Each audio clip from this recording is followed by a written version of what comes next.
Chapitre 38 que nous allons lire, réponse de l'Éternel à Job. L'Éternel répondit à Job du milieu de la tempête et dit, « Qui est celui qui obscurcit mes desseins par des discours sans intelligence? Saint terrain comme un vaillant homme, je t'interrogerai et tu m'instruiras. Où étais-tu quand je fondais la terre? Dis-le, si tu as de l'intelligence. Qui en a fixé les dimensions, le sais-tu? Ou qui a étendu sur elles le cordeau? Sur quoi ces bases sont-elles appuyées? Ou qui en a posé la pierre angulaire? Alors que les étoiles du matin éclataient en chants d'allégresse et que tous les fils de Dieu poussaient des cris de joie, qui a fermé la mer avec des portes quand elle s'élança du sein maternel, quand je fis de la nuée son vêtement et de l'obscurité ses langes, quand je lui imposai ma loi et que je lui mis des barrières et des portes, quand je dis « tu viendras jusqu'ici, tu n'iras pas au-delà. Ici s'arrêtera l'orgueil de tes flots. Depuis que tu existes, as-tu commandé au matin? As-tu montré sa place à l'aurore pour qu'elle saisisse les extrémités de la terre et que les méchants en soient secoués, pour que la terre se transforme comme l'argile qui reçoit une empreinte et qu'elle soit parée comme d'un vêtement, pour que les méchants soient privés de leur lumière et que le bras qui se lève soit brisé? As-tu pénétré jusqu'aux sources de la mer? T'es-tu promené dans les profondeurs de l'abîme? Les portes de la mort t'ont-elles été ouvertes? As-tu vu les portes de l'ombre de la mort? As-tu embrassé du regard l'étendue de la terre? Parle, si tu sais toutes choses. Où est le chemin qui conduit au séjour de la lumière, et les ténèbres, où ont-elles leur demeure? Peux-tu les saisir à leurs limites et connaître les sentiers de leur habitation? Tu le sais, car alors tu étais né, et le nombre de tes jours est grand. Es-tu parvenu jusqu'aux amas de neige? As-tu vu les dépôts de grêle que je tiens en réserve pour les temps de détresse, pour les jours de guerre et de bataille? Par quel chemin la lumière se divise-t-elle, et le vent d'Orient se répand-il sur la terre?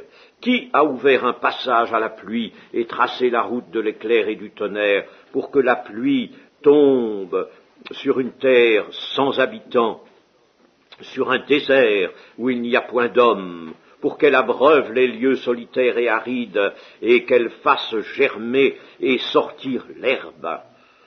La pluie a-t-elle un père qui fait naître les gouttes de la rosée, du sein de qui sort la glace, et qui enfante le frimas du ciel, pour que les eaux se cachent comme une pierre, et que la surface de l'abîme soit enchaînée? Noues-tu les liens des Pléiades, ou détaches-tu les cordages de l'Orion?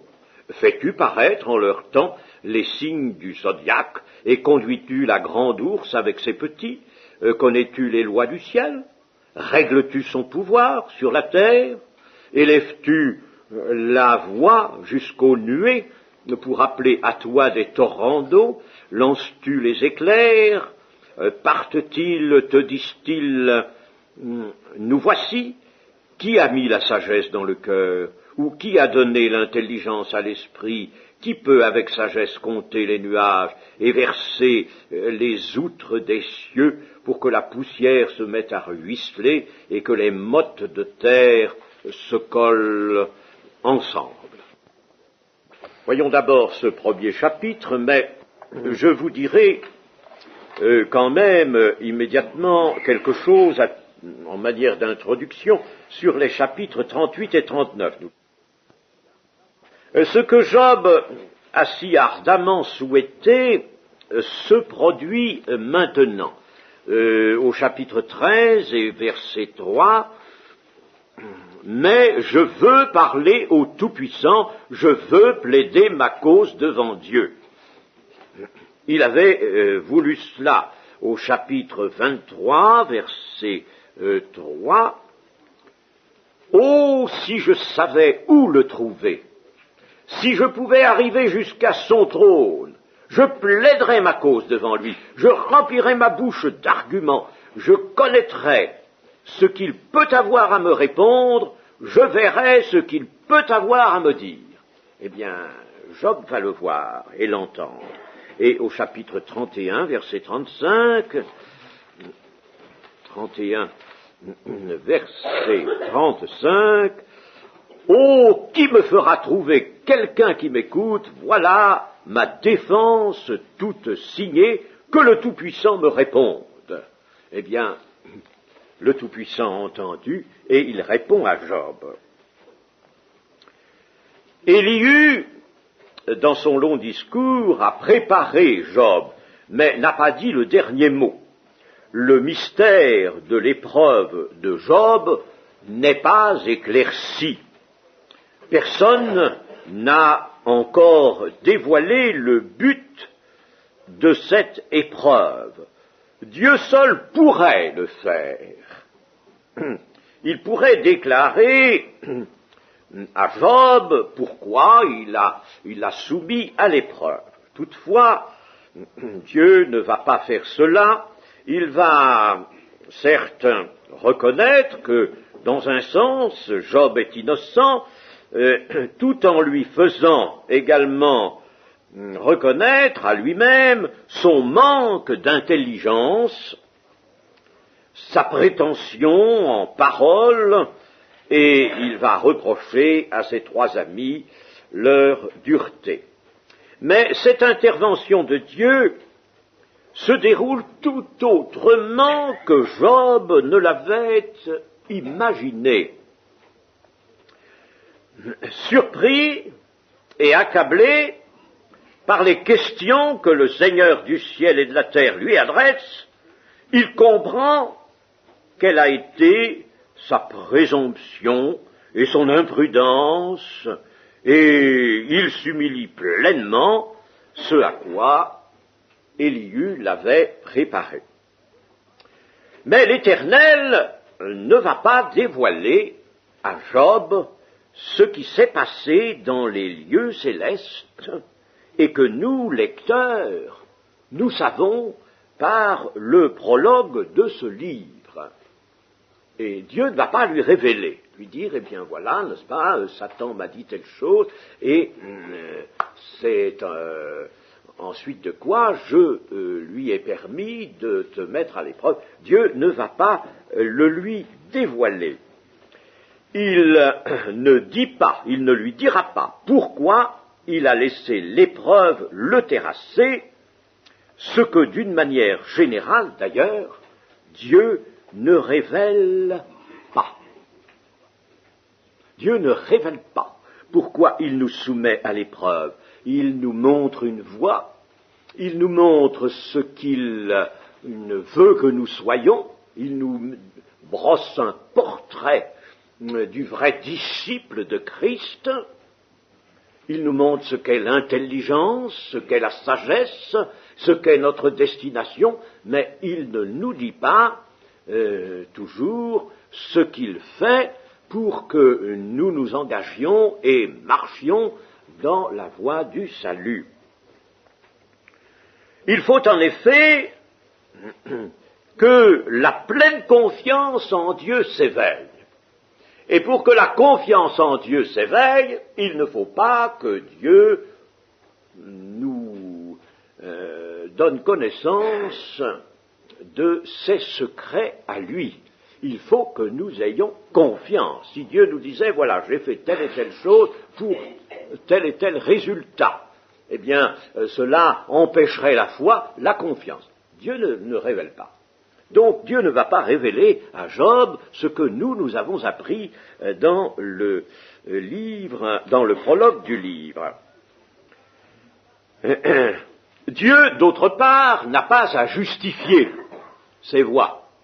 S'il les a choisies, s'il les a employées, c'est qu'elles sont propres à atteindre le grand but qu'il s'est fixé, que s'est fixé son amour, à savoir sauver des hommes pour l'éternité et faire d'eux de véritables amis capables de l'aimer. Dieu atteint toujours le but qu'il s'est fixé et par conséquent, il n'a pas besoin de justifier ses voies. Et je en reviens particulièrement alors à ce chapitre 38, où Dieu va se cantonner d'abord dans l'ordre des phénomènes naturels de la création inanimée. Et la forme employée sera celle d'une interpellation de Job, d'une interrogation de Job. As-tu assisté à la mise en place de cette création que tu vois et qui te contient? Voilà l'idée générale. Eh bien, voyons un peu le détail maintenant.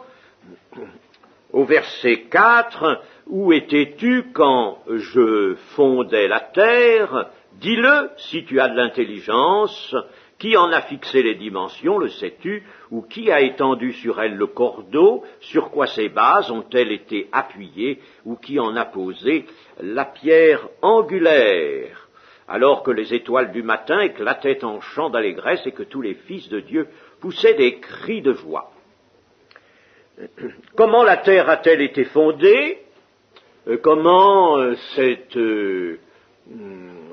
planète, ce lieu du séjour des hommes, cette biosphère, c'est-à-dire ce lieu qui permet la vie, qui est propre à la vie des hommes et des animaux, eh bien, comment a-t-il été créé, mis en place? Peux-tu le dire, toi, Job?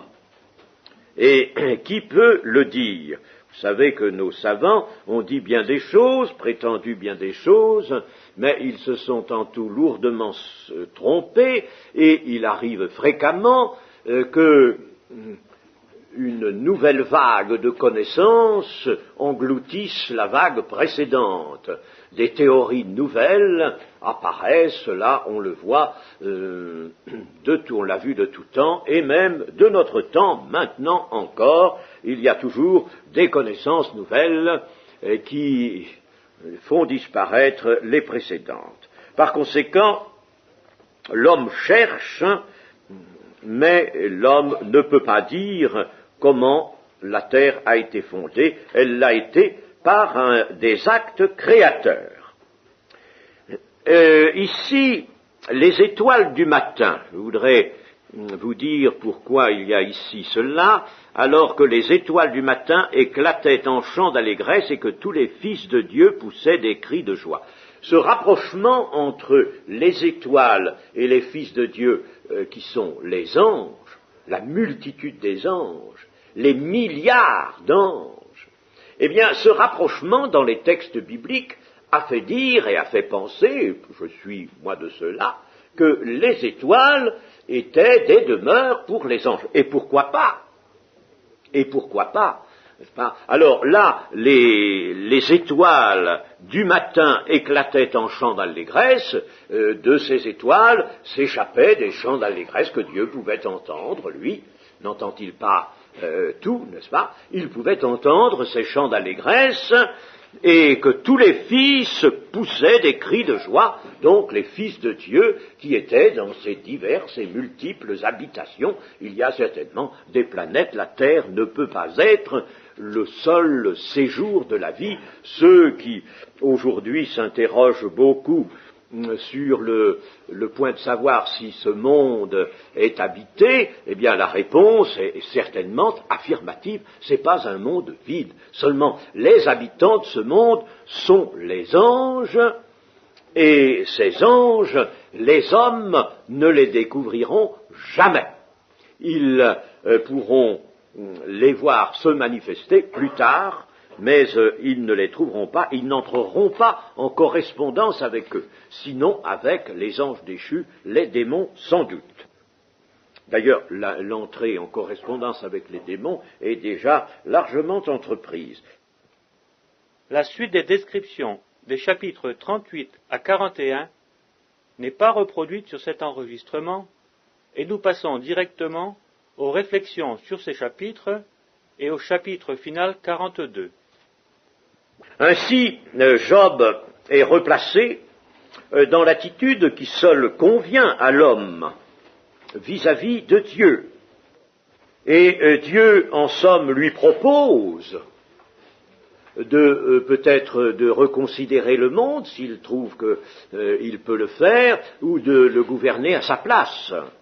Job serait bien incapable de dompter l'hippopotame et le crocodile, alors comment pourrait-il faire régner la justice dans le monde, où s'agitent bien d'autres puissances que celles de ces deux animaux?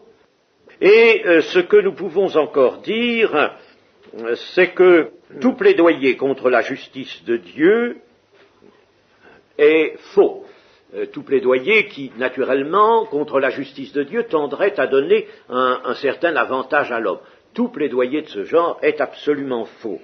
Il ne suffit pas de connaître le bien, il faut être à même de le faire triompher, n'est-ce pas? Il y a eu, le Seigneur a parlé des méchants et des hautains. Eh bien, abaisser les hautains, humilier les hautains, il ne s'agit pas de connaître le bien, comme Job a prétendu le connaître, il faut aussi être capable de faire triompher le bien sur le mal et d'abaisser les hautains, les orgueilleux.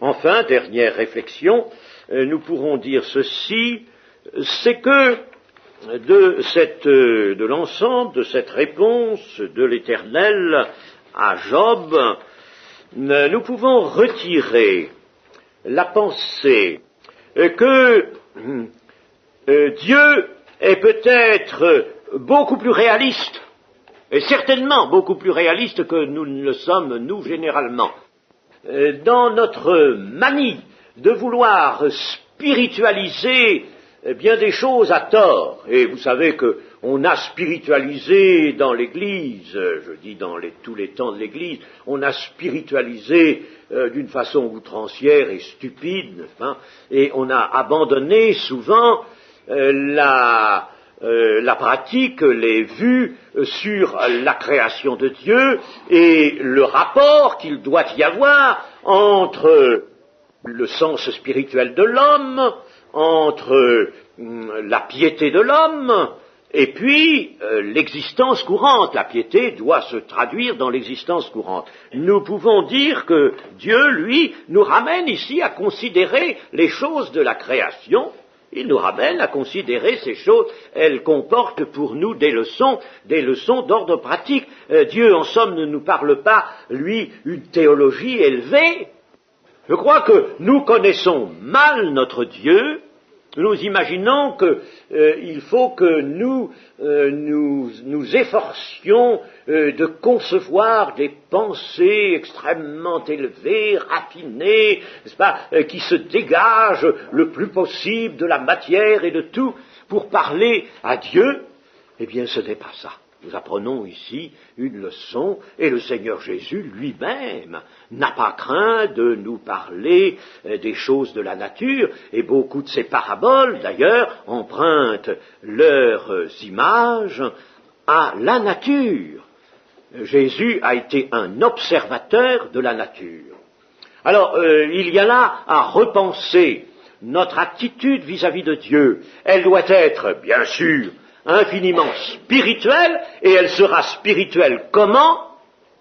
En ne contestant jamais avec Dieu, en apportant à Dieu notre pleine confiance, en saisissant sa parole sans vouloir s'en éloigner, ni à droite ni à gauche, en saisissant sa parole comme un guide absolument sûr, comme une règle de sainteté, si vous voulez, n'est-ce pas? Voilà ce que nous avons à faire, mais nous parlons à Dieu, nous pouvons parler à Dieu un langage simple, un langage qui comprendra les éléments de notre existence et même des faits d'observation. En tout cas, nous parlons à Dieu un langage simple et non pas un langage édulcoré ou sophistiqué,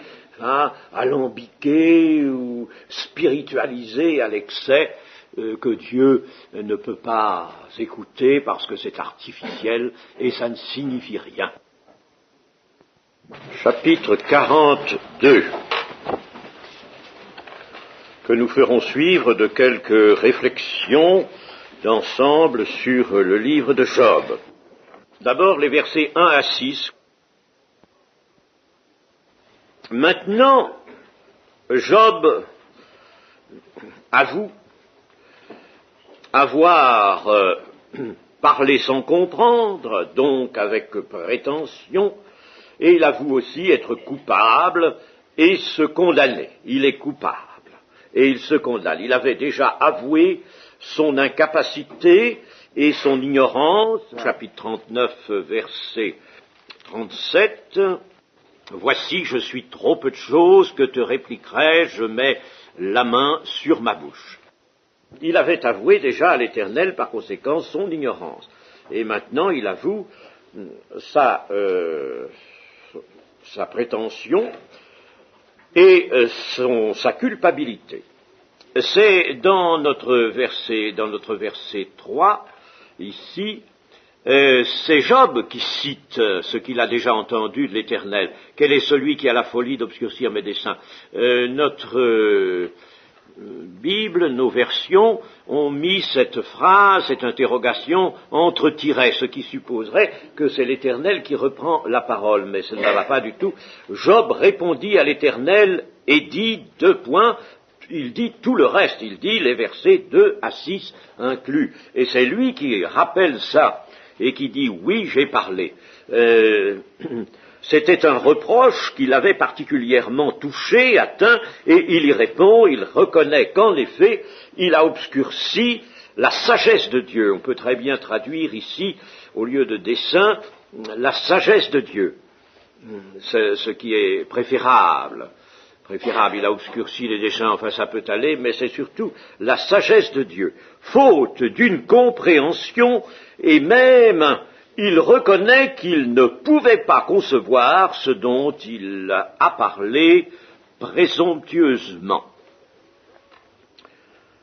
Job comprend une chose essentielle au verset 4, c'est qu'il ne pourra plus désormais s'appuyer sur sa propre intelligence, sur sa propre sagesse, comme il l'a fait jusqu'ici, mais désormais il écoutera son Dieu l'instruire, et c'est lui qu'il consultera. Je t'interrogerai et tu m'instruiras.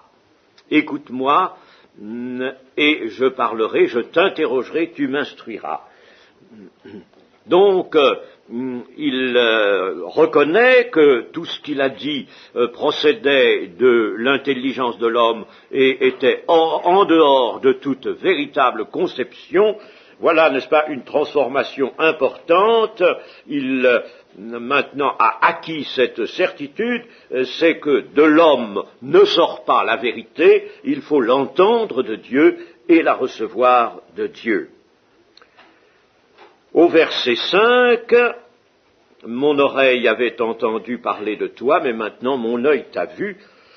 Et il ne s'agit pas là d'une vue directe par le moyen d'une apparition, car il n'y a aucune apparition qui soit mentionnée dans le livre, mais lorsque l'esprit d'un homme se trouve appréhendé par Dieu, comme ce fut le cas de Job, et que Dieu lui parle, il y a là une telle approche de Dieu que c'est comme une vue intérieure, c'est comme une contemplation de Dieu. D'ailleurs, Jésus a dit, celui qui ne croit en moi, qui croit et qui voit et qui me contemple à la vie éternelle.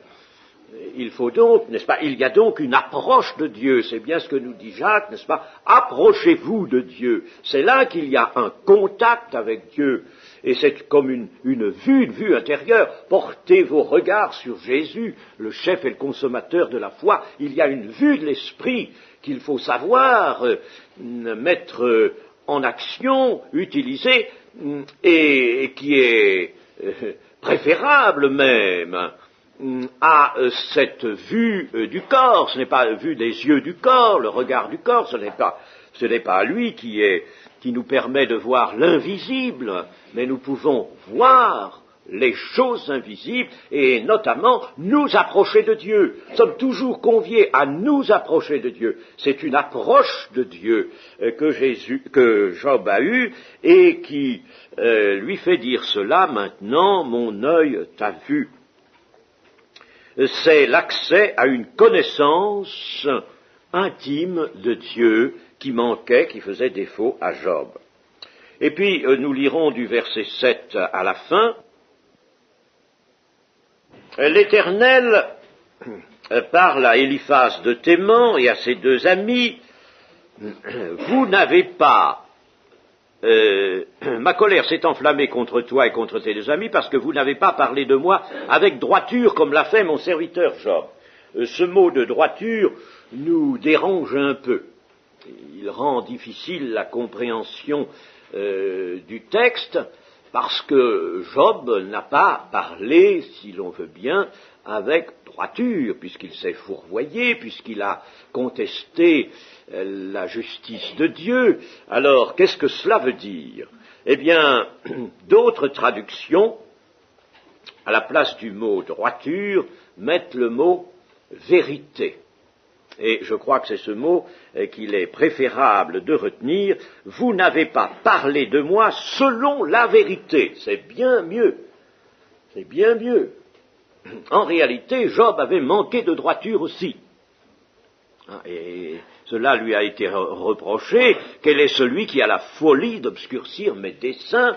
Et il avait parlé en se laissant emporter par un sentiment présomptueux. Selon la vérité, Job a bien proféré des paroles inconsidérées et mis en doute la justice de Dieu, mais disons d'abord une chose, c'est que sa maladie le tourmentait. Et comme l'a dit Élihu cette fois, au chapitre 36 et au verset 21, garde-toi de te livrer au mal, car la souffrance t'y dispose.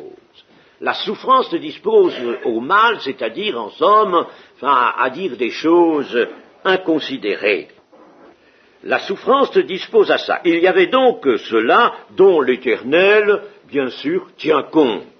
L'Éternel tient compte de cet état. Dans un état de souffrance, il est certain que les pensées peuvent se troubler et que l'on peut peut-être dévier du droit chemin.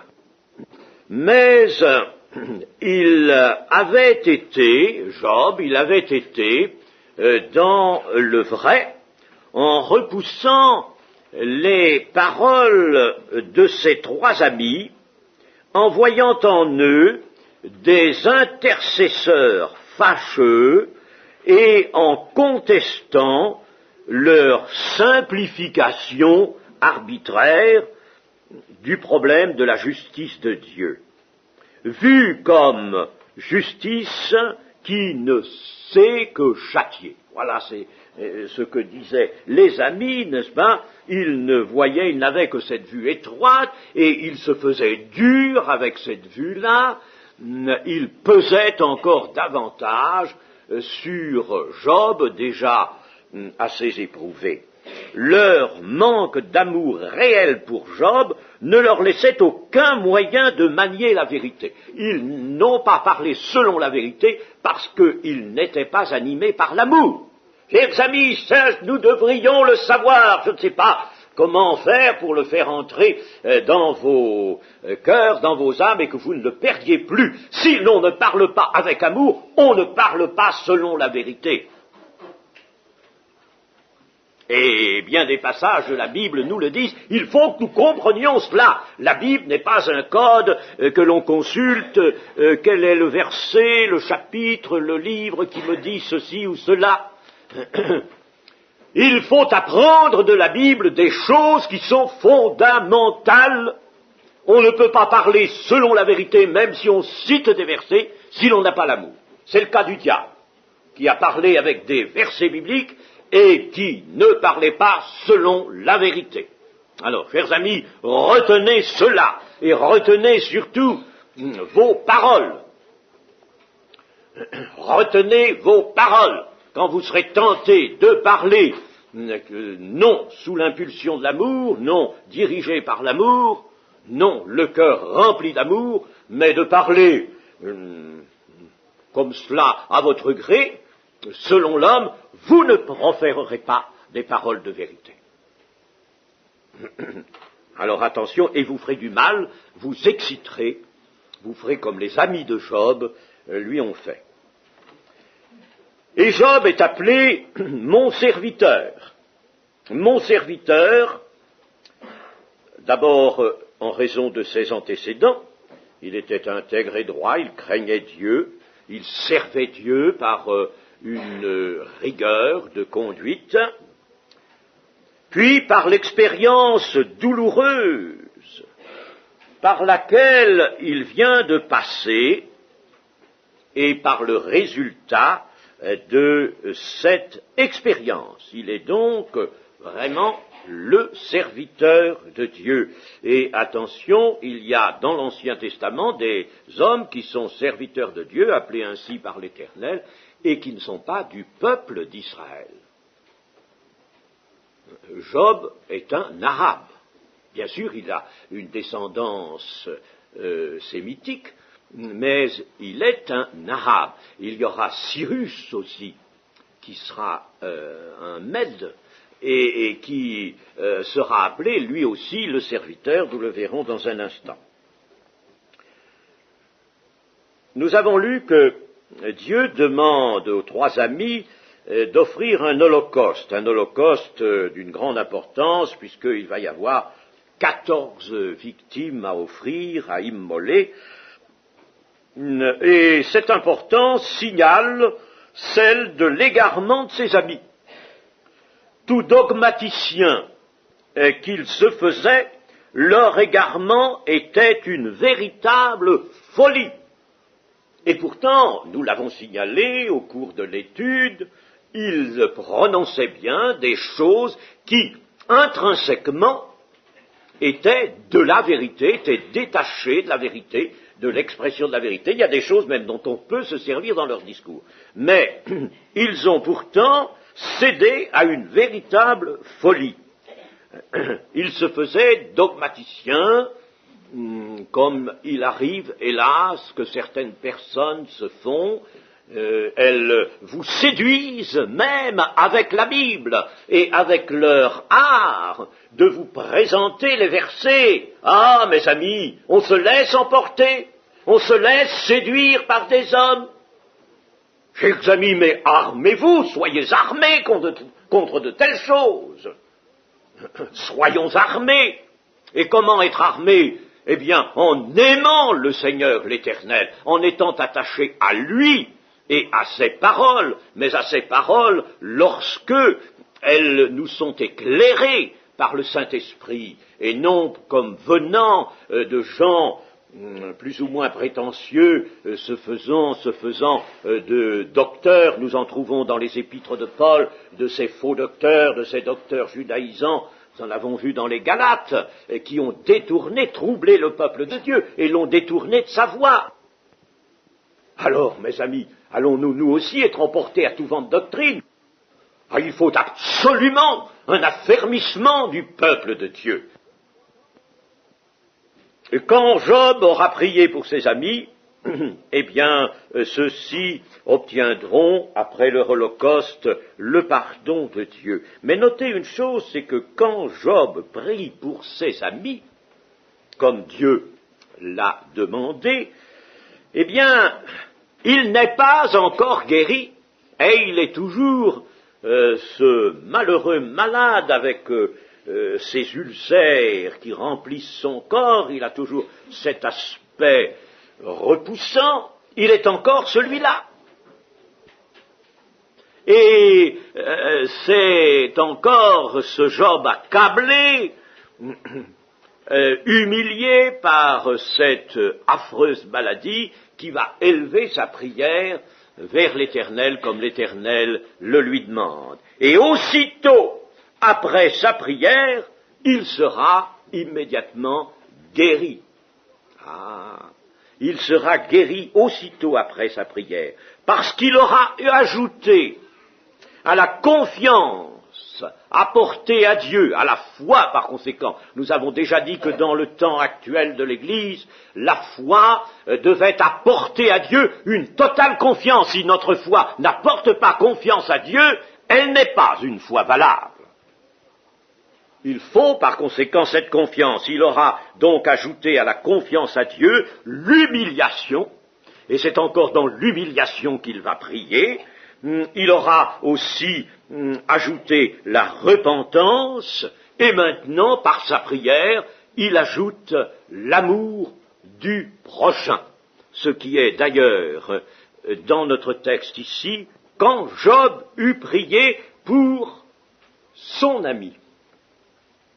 Pour son ami, c'est-à-dire, le mot ici a un sens différent, pour son prochain. Ce qui marque bien, n'est-ce pas, l'intention de l'Éternel, voyez-vous? L'intention de l'Éternel. C'est pour Job essentiellement cela. Ce n'est pas tellement pour les amis qui ne sont pas en état de prier, mais c'est essentiellement pour Job. Je vous dis, à la confiance qu'il porte maintenant, qu'il apporte à Dieu, à son humiliation, à sa repentance, il ajoute l'amour du prochain. Il prie pour le prochain et il prie pour ceux qui l'ont blessé profondément, qui l'ont meurtri, qui lui ont fait dire même des sottises, des paroles sans intelligence, car c'est surtout eux qui l'ont excité à ça, qui l'ont amené à ça. Eh bien, il prie pour eux, il ajoute l'amour du prochain. Mes amis, voilà une des leçons qui se dégagent. Confiance totale à Dieu, humiliation pleine et entière, repentance dès que il y a quelque chose qui s'est dérangé dans notre attitude, dès que peut-être une pointe d'orgueil est réapparue par-ci, par-là, sous une forme ou sous une autre, par la parole, par l'acte ou autrement, alors là, confiance, humiliation, repentance et amour du prochain. Avec cela, l'Éternel nous sera favorable. Mais il faut ces 4 points, ces 4 choses. L'Éternel les veut, toutes les 4, tous les 4. Et puis, nous assistons au rétablissement de Job. Le rétablissement de Job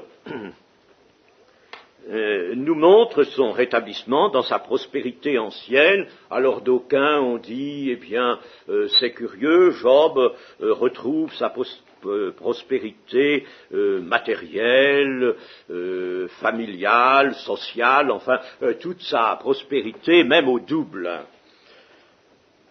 N'oublions pas que nous sommes d'abord dans l'Ancien Testament, mais que, à ce moment-là où Christ n'a pas encore paru, où le royaume de Dieu n'est pas encore annoncé, et on entrevoit certes l'éternité, mais on n'est pas directement appelé à entrer dans le royaume de Dieu. À ce moment-là, les promesses de Dieu, qui sont bien des promesses en vue de l'éternité, en vue du salut éternel, car les promesses de Dieu ne peuvent pas s'arrêter au temps de la vie humaine. C'est bien des promesses pour l'éternité, mais ces promesses, toutes les promesses comme celles faites à Abraham, et qui vont si loin de lui, puisqu'elles sont encore en voie d'accomplissement, ces promesses maintenant, dans le temps de l'Église, la postérité d'Abraham, eh bien, ces promesses ont toujours été alliées avec un héritage terrestre. L'héritage éternel, en somme, est comme figuré dans un héritage temporel, un héritage actuel. Dieu l'a voulu ainsi. Disons d'ailleurs que dans le temps de l'Église, n'est-ce pas, il n'en est pas de même, mais cependant, Dieu n'entend pas priver ses enfants de moyens d'existence, même de moyens suffisants, de moyens larges. Il ne veut pas en faire des prisonniers enfermés dans la tour de Constance, ce qui a pu se produire, n'est-ce pas, mais c'était là une persécution. Il n'entend pas donc les priver de moyens d'existence. Et il veut leur donner même une certaine prospérité. On a vu les Huguenots quittant la France, devenant très prospères au-delà des frontières, par exemple. N'est-ce pas ? Voilà un exemple. Seulement, ce n'est pas une chose à rechercher maintenant. Ce n'est pas une chose à rechercher. Il faut rechercher, bien entendu, la gloire éternelle, c'est vers quoi doivent se tendre notre foi et notre amour. Il y a une chose bien curieuse dans ce récit du rétablissement de Job, c'est que les anciens amis de Job, les frères, les sœurs, la famille, par conséquent, les anciens amis, vinrent tous le visiter. Et ils mangèrent avec lui dans sa maison, ils se mettent à sa table, ils le plaignirent et le consolèrent de tous les malheurs que l'Éternel avait fait venir sur lui, et chacun lui fit un cadeau, un quesita, un certain poids d'argent et un anneau d'or. Il est bien temps de le consoler, hein. Quand maintenant Job est rétabli par Dieu, c'est pas par leur fait, c'est par Dieu. C'est un bien triste entourage que celui-là, d'amis hypocrites, hein, et qui l'ont abandonné. Et ils l'ont abandonné, c'est noté dans le texte, dans le livre, au chapitre 12 par exemple et au verset 4. Je suis pour mes amis un objet de raillerie, sont allés jusqu'à la raillerie, se moquer de lui. Quand j'implore le secours de Dieu, le juste, l'innocent, un objet de raillerie. Dans tous ces déboires, eh bien, il n'était plus rien, il ne pouvait plus avoir de considération, alors ses amis se sont moqués de lui. Et au chapitre 19 et au verset 13, il a éloigné de moi mes frères et mes amis se sont détournés de moi. Je suis abandonné de mes proches, je suis oublié de mes intimes. Et maintenant les voilà tous revenus. N'en manque pas un, avec un petit cadeau à la main. C'est bien ça l'humanité, n'est-ce pas? Elle est belle, l'humanité, elle est jolie, et elle est toujours ainsi. Elle n'a pas changé, croyez bien. C'est un triste entourage. Eh bien, Job les accepte. Job ne prend pas prétexte de leur hypocrisie. Il ne se montre même pas irrité de leur hypocrisie, puisque c'est maintenant qu'il est guéri et qu'ils le plaignent et le consolent. Moi, il me semble que je les aurais fait taire d'un seul coup, n'est-ce pas? Mais je n'aurais pas eu raison. Je n'aurais pas eu raison. Ils sont loin, ses amis et ses parents, d'être désintéressés. Job était l'homme le plus riche et il le redevient. Et voici que d'autres biens lui arrivent très vite par la bénédiction de l'Éternel. Mais Job va là montrer qu'il sait se comporter en témoin de l'Éternel. Et il va employer cet amour qu'il ne connaissait pas. Il connaissait la charité, mais il ne connaissait pas l'amour divin. Et il va employer cet amour à faire rayonner précisément l'amour de Dieu. Ce qu'il n'avait pas su faire auparavant, il va donc aimer ses faux amis, et ce sont ces faux amis précisément les ennemis dont Jésus nous a parlé en nous disant « aimez vos ennemis ». Ce ne sont pas toujours des ennemis qui nous attendent au coin d'un bois avec une mitraillette, mais ce sont de faux amis, de mauvais amis, des amis hypocrites. C'est ça les ennemis dont a parlé le Seigneur Jésus. Alors, lui, n'est-ce pas, voyez, avant l'heure de l'évangile même, il va aimer ses faux amis. Et l'on peut penser que dans la longue vie qui lui est encore accordée, il aura été autour de lui un témoin actif et il aura travaillé à changer le cœur des hommes. Voilà une très belle leçon qui est, disons, implicite, mais enfin vers laquelle le texte nous oriente. Job retrouve des troupeaux en quantité double, puis il lui vient 7 fils et 3 filles, dont les noms nous sont donnés. Les précédents, nous n'avions pas les noms.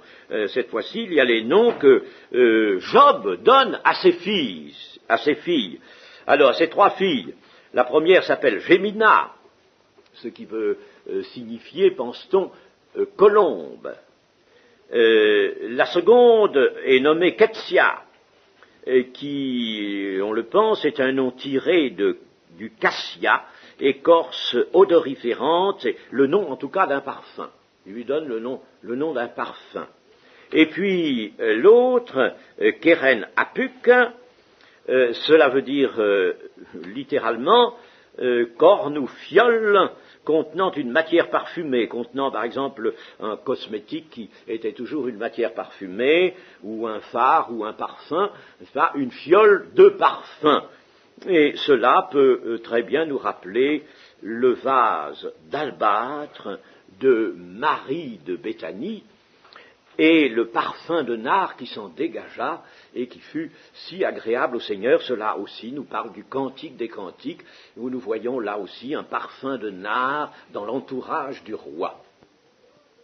Si Job accorde à ses filles, ce qui était contre l'usage de ce moment-là, une part d'héritage avec leurs frères, c'est que celles-ci grandirent et vécurent tout à l'honneur de l'Éternel. Il est certain que Job, qui avait déjà cette intégrité passée, cette crainte de Dieu, qui y a ajouté toute la confiance en Dieu, qui maintenant connaît l'amour de Dieu, connaît Dieu, il est évident, n'est-ce pas, que Job a été un magnifique témoin de l'Éternel, et alors il a éduqué évidemment ses enfants différemment de ce qu'il avait fait au début, avant son épreuve. Ces enfants qui ont été frappés, après coup, quand ils étaient réunis pour dîner, festoyer ensemble, alors ils faisaient des sacrifices pour que l'Éternel ne leur pardonne leurs égarements, leurs péchés possibles. Mais cette fois-ci, n'est-ce pas, il saura amener ses enfants à la connaissance de l'amour de l'Éternel, à la connaissance de l'Éternel. Et il faut croire qu'il y a là une réelle réussite. Il faut savoir, n'est-ce pas, comprendre la Bible qui est très concise. Elle ne nous laisse pas, quand elle nous parle même en utilisant des faits existentiels ou des faits matériels, mais la Bible veut nous dire quelque chose de plus, n'est-ce pas? Par exemple, ici, il y a une certaine beauté qui leur est attribuée. Elles étaient les plus belles. Il n'y avait pas dans tout le pays d'aussi belles femmes que les filles de Job. Eh bien, cette beauté correspond à une beauté intérieure, vue de l'Éternel. Cela n'est pas douteux, comme nous l'avons par exemple pour Moïse, qui était beau aux yeux de l'Éternel. C'est certain que le texte nous convie à relever cela, que ça nous donnerait de savoir qu'il avait des belles filles. C'était des belles femmes, elles sont mortes depuis longtemps, n'est-ce pas? Et la beauté matérielle, ça dure un temps, puis ça s'évanouit, ça s'en va, n'est-ce pas? Tandis que là, n'est-ce pas, nous comprenons qu'elles étaient belles, oui, physiquement, mais belles aux yeux de l'Éternel, et c'était pour manifester cela. un lien se forma et subsista entre tous ces enfants de Job par la communauté que Job crée par le moyen de son héritage. Je vous ai dit, n'est-ce pas, que l'héritage des biens matériels contenait aussi, allait avec l'héritage des biens supérieurs, des biens spirituels, comme nous le voyons chez les patriarches. Alors là, un lien se forma, subsista entre les enfants de Job, unis par ce que leur père leur avait légué, à savoir essentiellement la crainte de l'Éternel d'abord en premier, et ensuite l'amour de l'Éternel auquel toute marche en avant, toute approche de l'Éternel doit aboutir, l'amour de l'Éternel. Eh bien, nous allons maintenant terminer par quelques réflexions sur le livre de Job.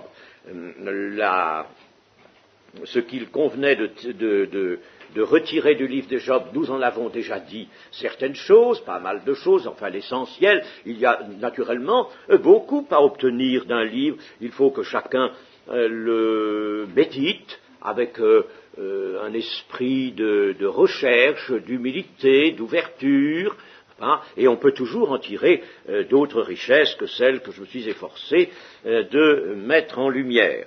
Mais nous avons, on peut dire tout de suite, un résumé du livre de Job dans le prophète Ésaïe. C'est peut-être pas l'intention du prophète, mais cela correspond très bien, et lisons par exemple Ésaïe 45. Il s'agit d'un autre personnage que Job, il s'agit de Cyrus, qui, je ne sais pas moi, un siècle à l'avance, et plus d'un siècle même, est nommé par Dieu, avant qu'il ne naisse, avant qu'il ne soit formé dans le sein de sa mère, avant que sa mère même ne soit peut-être là, n'est-ce pas, Cyrus est déjà vu d'avance. C'est quelque chose d'extraordinaire dans la parole. Mais cela nous fournit une sorte de lumière qui convient très bien au livre de Job. Ainsi parle l'Éternel à son oint, à Cyrus, qu'il tient par la main, pour terrasser les nations devant lui et pour relâcher la ceinture des rois, pour lui ouvrir les portes, afin qu'elles ne soient plus fermées. Je marcherai devant toi, j'aplanirai les chemins montueux, je romprai les portes d'airain et je briserai les verrous de fer. Je te donnerai des trésors cachés, des richesses enfouies, afin que tu saches que je suis l'Éternel qui t'appelle par ton nom, le Dieu d'Israël. Voilà déjà une chose. L'Éternel est soucieux et que cet homme, et bien sûr, il n'y a pas qu'un Cyrus dans l'histoire, et il y a beaucoup d'hommes pour qui l'Éternel est également soucieux, afin que tu saches que je suis l'Éternel qui t'appelle par ton nom, le Dieu d'Israël. Eh bien, beaucoup de personnes pourront dire, mais je le sais ça. Oui, tu le sais. Tu le sais quoi? Avec ta tête, avec ton intelligence. Tu ne le sais pas avec ton cœur. Si tu le savais avec ton cœur, ça changerait. Ça fait partie de la connaissance de l'Éternel. La vie éternelle, c'est qu'il te connaisse, toi, le seul vrai Dieu, et celui que tu as envoyé, Jésus-Christ. Alors déjà, que tu saches que je suis l'Éternel qui t'appelle par ton nom, le Dieu d'Israël. Pour l'amour de mon serviteur Jacob et d'Israël mon élu. Je t'ai appelé par ton nom, je t'ai parlé avec bienveillance, afin que tu me connusses. Afin que tu me connaisses. Et Job ne connaissait pas l'Éternel. Il fallait qu'il vienne à ça. Et en somme, on pourrait dire ceci, Dieu considérant Job, cet exemple unique d'intégrité sur la terre, de crainte de l'Éternel. Alors, Dieu pouvait dire, oh, je ne peux pas laisser un homme comme ça, qui ne me connaît pas. C'est pas possible, un tel homme, il faut qu'il me connaisse. Mais comment arriver à ce qu'il me connaisse? Et la connaissance nécessite l'amour. Il s'agit d'une connaissance par l'amour. Alors, je ne peux pas laisser cet homme. Et Dieu savait, je l'ai dit d'avance, ce qu'il allait faire, ce que Satan allait dire aussi, et voilà justement l'heure venue où Satan fait sa proposition. Dieu l'apprend, la saisit, bien. Eh bien, mon serviteur Job va être éprouvé. Ce sera dur, mais le résultat sera magnifique. Et nous savons par Ézéchiel, n'est-ce pas, notamment, que nous pouvons nous attendre, et parce que j'espère que nous irons aussi, nous, n'est-ce pas, dans le festin des noces de l'agneau, nous pouvons nous attendre à trouver Abraham, Isaac, Jacob, Daniel aussi, qui est nommé, n'est-ce pas, et puis cet ami Job, nous le verrons là-haut, cet ami Job. Le Saint-Esprit nous le désignera. Je t'ai parlé avec bienveillance afin que tu me connusses. Je suis l'Éternel, il n'y en a point d'autre. Hors de moi, il n'y a point de Dieu. Je t'ai saint avant que tu me connusses, c'est-à-dire je t'ai entouré là, je t'ai préparé. C'est afin que l'on sache du soleil levant au soleil couchant que hors de moi, il n'y a point de Dieu. Je suis l'Éternel, il n'y en a point d'autre. Je forme la lumière et je crée les ténèbres. Je donne la prospérité et je crée l'adversité. Moi, l'Éternel, je fais toutes ces choses, que les cieux répandent d'en haut et que les nuées laissent couler la justice, que la terre s'ouvre, que le salut y fructifie et qu'il en sorte à la fois la délivrance. Moi, l'Éternel, je crée ces choses. Nous voyons ici, n'est-ce pas, que l'Éternel crée la lumière, il crée les ténèbres, il donne la prospérité quand il le faut, il crée aussi l'adversité comme il l'a fait pour Job, et en vue de quoi? En vue de la délivrance, pour que le salut fructifie de la terre, que la terre s'ouvre, que le salut y fructifie. Et là, il y a encore, dans ce texte que nous avons ici, un rapprochement avec la création, les cieux d'en haut. Nous comprenons les cieux, les nuées, toute la création de Dieu. Nous comprenons comme tout est lié. Et pourquoi dans le livre de Job il y a référence, longue référence même, à toute la création inanimée, la création animée aussi, animale sur la terre. Pourquoi? Mais parce que tout cela est lié dans les œuvres de Dieu. Il n'y a pas des compartiments, c'est un ensemble. Si bien que quand la Genèse nous parle de la création, elle commence à nous instruire en vue de notre salut, Et ceux qui discutent, ceux qui rejettent, ne sont bien pires que Job en ses plus mauvais moments, ou que les amis de Job. Dieu commence à nous instruire quand il nous dit qu'il crée la terre. Il faut comprendre ces choses, il faut élargir, n'est-ce pas, son esprit. Moi, l'Éternel, je crée ces choses. Pourquoi faire? Pour que la terre s'ouvre et que le salut y fructifie. Il y a un fruit que Dieu veut de la terre qu'il a créé, de tout ce qu'il y a placé comme être vivant, l'homme aussi. Il cherche un fruit. Le fruit de la terre, c'est Christ et toute sa postérité de racheter. C'est ça le fruit de la terre, afin qu'il en sorte à la fois la délivrance. Malheur à qui conteste avec son Créateur, c'est ce qu'avait fait Job. Vase parmi des vases de terre, l'argile, dit-elle à celui qui la façonne, que fais-tu? Et ton œuvre, il n'a point de main. Là, Dieu a façonné Job, il l'a façonné. Pourquoi lui seulement? Parce que par lui, il y avait d'abord une grande démonstration à faire, il y avait comme un test universel à faire apparaître, et ensuite Job a été utile dans son temps, ce que la Bible ne nous donne pas de connaître, mais il a été utile certainement. Malheur à qui dit à son père, pourquoi m'as-tu engendré, et à sa mère, pourquoi m'as-tu enfanté? Ainsi parle l'Éternel, le Saint d'Israël et son Créateur. Veut-on me questionner sur l'avenir, me donner des ordres sur mes enfants et sur l'œuvre de mes mains? C'est moi qui ai fait la terre. Vous voyez toujours, n'est-ce pas, référence à la création, et qui sur elle est créé l'homme. C'est moi, ce sont mes mains qui ont déployé les cieux. C'est moi qui ai disposé toute leur armée. Nous retrouvons, n'est-ce pas, la longue argumentation de Job par Élihu et par l'Éternel. C'est moi qui ai suscité Cyrus dans ma justice, et j'aplanirai toutes ses voies, il rebâtira ma ville et libérera mes captifs, sans rançon ni présent, dit l'Éternel des armées. Cyrus a été en même temps un type aussi du libérateur, le Messie qui devait venir. Mais enfin, il a opéré une libération. Hein. C'est lui qui a libéré les captifs de Babylone.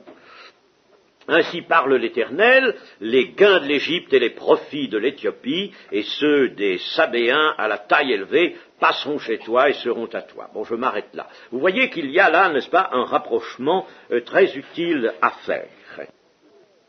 Ce que nous pouvons dire encore, c'est que dans l'Écriture, beaucoup de textes, Nouveau Testament comme Ancien Testament, nous parlent de l'épreuve. L'épreuve. Lisons par exemple, puisque nous sommes dans Ésaïe, au chapitre 48, verset 10. Je t'ai mis au creuset, mais non pour retirer de l'argent. Je t'ai éprouvé dans la fournaise de l'adversité. C'est pour l'amour de moi. Pour l'amour de moi que je veux agir, car comment mon nom serait-il profané? Je ne donnerai pas ma gloire à un autre nom. Ayons bien le savoir aujourd'hui, ça, je ne donnerai pas ma gloire à un autre nom. Mais nous voyons ici, n'est-ce pas, que l'épreuve à laquelle Dieu soumet même son peuple tout entier, quand il s'agit par exemple de l'Égypte, et soumet ses auxiliaires, et il soumet le juste, comme le dit Jérémie. C'est le juste qui est soumis à l'épreuve. Eh bien, cette épreuve, elle n'est pas faite pour retirer de l'argent, retirer un avantage substantiel pour Dieu. Nous l'avons dit dans Job, ça s'est exprimé. Si tu es juste sur la terre ou si tu n'es pas juste, est-ce que ça affecte Dieu, ça? Est-ce que ta justice fait du bien à Dieu ou ton injustice lui fait du mal? Pas du tout. C'est aux hommes que ça fait ou du bien ou du mal, n'est-ce pas? Eh bien, donc ce n'est pas pour retirer avantage. Je t'ai éprouvé dans la fournaise de l'adversité. Pourquoi faire? Pour l'amour de moi. Et c'est répété. Pour l'amour de moi, pour l'amour de moi. Je vous le disais dans le livre de Job, il faut qu'un homme véritablement qui a réussi par des moyens humains et avec simplement quelque chose tout de même de spirituel, c'était la crainte de Dieu. Hein. Eh bien, un homme qui a fait une si belle réussite sur la terre, il faut le passer au creuset. Il lui faut l'adversité. Car sans quoi, évidemment, il fera ce que Satan disait, il sera toujours intéressé, il ne servira pas Dieu, il ne te sert pas d'une manière désintéressée, disait Satan, hein, il n'a pas l'amour de l'Éternel, c'est pas une chose naturelle, c'est pas une chose qui puisse venir dans l'homme de la chute, car tout homme, si magnifique soit-il dans sa conduite, est un homme de la chute. Alors, il lui faut le creuset de l'adversité, et Dieu l'a éprouvé de l'adversité pour l'amour de moi, c'est-à-dire pour que tu apprennes à m'aimer, pour que tu m'aimes moi. Et je le dis, chers amis, attention à nous, chrétiens, nous avons besoin de savoir cela. En tête de tout, c'est le premier commandement, l'amour de ton Dieu, qui est l'amour de Jésus-Christ. Nous trouvons Dieu en Jésus-Christ. Quand je dis l'amour de Dieu, je ne mets pas Jésus-Christ à part, puisque quand on aime Jésus-Christ, on aime le Père. Lui-même nous l'a dit, n'est-ce pas? Jésus-Christ. Mais Jésus-Christ et Dieu est un, c'est un, n'est-ce pas? Quand nous parlons de Dieu maintenant, nous n'oublions pas Jésus-Christ, bien sûr, et, ces personnes, la personne du Père et du Fils, n'est-ce pas, sont un. Le Père et moi, nous sommes un. Mais, bien entendu, notre amour est plus facile et commence par s'exercer sur le Fils, vers le Fils, et de là, il atteint le Père. Hein. Bon, eh bien, c'est pour l'amour de Dieu, pour l'amour de moi que je veux agir. afin que nous aimions. Et nous, chrétiens, chers amis, c'est la grande leçon, nous devons aimer l'Éternel d'une manière désintéressée. Et quand nous gémissons, quand nous disons le Seigneur, il m'écoute pas, il m'exauce pas, il m'a pas entendu, non, je suis toujours dans ma souffrance, dans ma misère, etc. Eh bien, nous disons nous aussi des paroles sans intelligence et sans sagesse, mais nous nous montrons intéressés. Il faudrait, en somme, avec l'Éternel, que nous ayons, n'est-ce pas, simplement une relation d'échange. Et ça, relation, le mot a donné religio, en latin, religion, n'est-ce pas, cette relation d'échange, ça, c'est les religions. Mais la véritable union avec le véritable christianisme, la véritable union avec Dieu par Jésus-Christ, c'est un lien d'amour, désintéressé. Il ne faut pas que nous soyons, nous, toujours des gens intéressés. Nous rendons grâce à Dieu s'il nous bénit, s'il nous fait du bien. Mais le jour où nous sommes un peu meurtris, broyés, éprouvés par l'adversité, alors là, n'est-ce pas, ça ne va plus. Ça ne va plus. Nous cherchons sur la terre, nous sommes à la recherche de quelque chose, quelquefois même d'un serviteur de Dieu. Oui, il y a un évangéliste là-bas. Nous allons chercher au niveau de terre. Nous n'aimons pas l'Éternel. Notre cœur n'est pas à lui, n'est pas attaché à lui, chers amis. Ça nous fait défaut. Si la Pentecôte est le plein évangile, elle est le plein évangile avant tout dans les parties fortes de cet évangile, c'est-à-dire l'amour de Dieu. Vous savez ce que Jésus a dit à ce scribe qui est venu? Eh bien, il lui a dit, le premier commandement, tu aimeras le Seigneur ton Dieu de toute ta force, de toute ta pensée, de toute ton âme. Et alors, comme le scribe a reçu cette parole, il l'a même répétée, tu as bien dit, maître. Et alors, Jésus, voyant qu'il avait répondu avec intelligence, lui dit, eh bien, toi, tu n'es pas loin du royaume de Dieu. Qu'est-ce qui te manque encore? Il te manque la connaissance de Jésus-Christ comme Fils de Dieu, comme parole de Dieu faite chair. Quand tu vas avoir dans ton cœur cette connaissance, tu es dans le royaume de Dieu. Tu y es. Le royaume de Dieu est en toi, est au milieu de toi. Voilà, chers amis, n'est-ce pas? Ce qui est important, et si j'y insiste, c'est que j'ai ce sentiment que dans l'Église, nous manquons de cet amour pour l'Éternel, de cet amour désintéressé, entièrement désintéressé. C'est la grande leçon de Job, ça. Et vous voyez qu'elle est ici, n'est-ce pas, dans Ésaïe. Et pour vous montrer, par exemple, cet amour désintéressé, je pourrais disposer de bien des textes, je n'en ai pas le temps, mais nous pourrions, par exemple, regarder Hébreux 11, dans le Nouveau Testament. Il y a, n'est-ce pas, des témoins, comme ils sont appelés, des témoins de Dieu, et qui ont fait des prodiges, et par la foi, qui ont vaincu des royaumes, exercé la justice, obtenu des promesses, fermé la gueule des lions, éteint la puissance du feu, échappé au tranchant de l'épée, guéri, ils ont guéri de leur maladie, ils furent vaillants à la guerre, ils mirent en fuite des armées étrangères. Et des femmes même ont recouvré leur mort par la résurrection, d'autres furent livrés au tourment et n'acceptèrent point de délivrance afin d'obtenir une meilleure résurrection. D'autres subirent les moqueries et le fouet, les chaînes et la prison. C'est plutôt du Job au cours de son épreuve, ça. Ils furent lapidés, ils furent sciés, torturés, ils moururent tués par l'épée, ils allèrent çà et là vêtus de peaux de brebis et de peaux de chèvre, dénués de tout, persécutés, maltraités, eux dont le monde n'était pas digne, tout cela.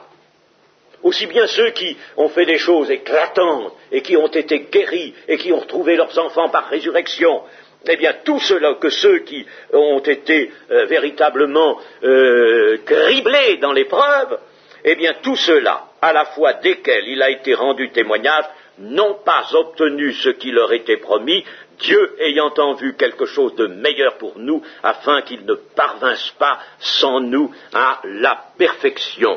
Mais ils cherchaient une patrie. S'ils avaient eu en vue celle d'où ils étaient sortis, ils auraient eu le temps d'y retourner. Mais maintenant, ils en désirent une meilleure, c'est-à-dire une céleste. C'est pourquoi Dieu n'a pas honte d'être appelé leur Dieu, car il leur a préparé une cité. Voilà des gens, vous voyez, sur la terre, ça s'est trouvé. Et ça, c'est aux grandes dames de Satan. Il te sert d'une manière, tu verras que ce n'est pas d'une manière désintéressée. Eh bien si, ces gens-là ont souffert, plus que Job encore peut-être. Et ils ont aimé Dieu d'une manière désintéressée. Et nous dans l'Église, mes amis, allons-nous aimer Dieu d'une manière désintéressée? Ne pas nous établir dans une relation avec Dieu sur le principe de l'échange, donnant. Il faut absolument aimer d'une manière désintéressée. Eh bien, les paroles de l'Éternel, après la longue épreuve subie par Job, ont produit chez cet homme un fruit précieux d'humiliation et une confiance absolue en Dieu et en sa justice. Il a eu une rencontre avec Dieu, une rencontre réelle avec Dieu. Et rien, à partir de ce moment, ne s'oppose plus en cet homme qui a appris à être séparé de sa prospérité, qui a appris à être touché par le malheur. Eh bien, en cet homme, il n'y a plus rien qui s'oppose à ce qu'il soit un adorateur, en esprit et en vérité, un adorateur désintéressé, adorateur que Dieu cherche. Dieu veut des adorateurs, en esprit et en vérité. Des gens qui l'aiment, en esprit, en vérité, dans le cadre de la vérité, par le mouvement de l'esprit. Il veut des adorateurs ainsi, indépendamment des circonstances par lesquelles ils passent sur la terre, indépendamment des événements de leur existence, des adorateurs en esprit et en vérité. Le Nouveau Testament, Jésus nous l'a affirmé encore, des adorateurs, ce sont ceux qui aiment de l'amour de Dieu, de l'amour de l'esprit. Voilà ce qu'il veut, chers amis, et tant que nous ne sommes pas dans l'Église de tels adorateurs en esprit et en vérité, que sommes-nous? Nous risquons simplement d'être dans des habitudes, d'être des religieux, dépouillés peut-être, oui bien sûr, de tout ce qui est venu souiller le christianisme. Nous avons repris peut-être la vérité dans sa lettre, la vérité dans une part de son esprit, mais nous ne sommes pas venus, nous, en esprit et en vérité, devant le Seigneur pour être ses adorateurs, quoi qu'il nous arrive. Des adorateurs en esprit et en vérité. Voilà ce que Dieu cherche, voilà ce qu'il est venu nous demander, et voilà ce qu'il est venu faire au milieu des hommes de la terre par Jésus-Christ, son Fils. Que son nom soit béni. Amen. On aurait avait entendu parler de toi, mais maintenant mon œil te voit. Maintenant mon œil te voit, maintenant mon œil te voit, Jésus mon roi. Désormais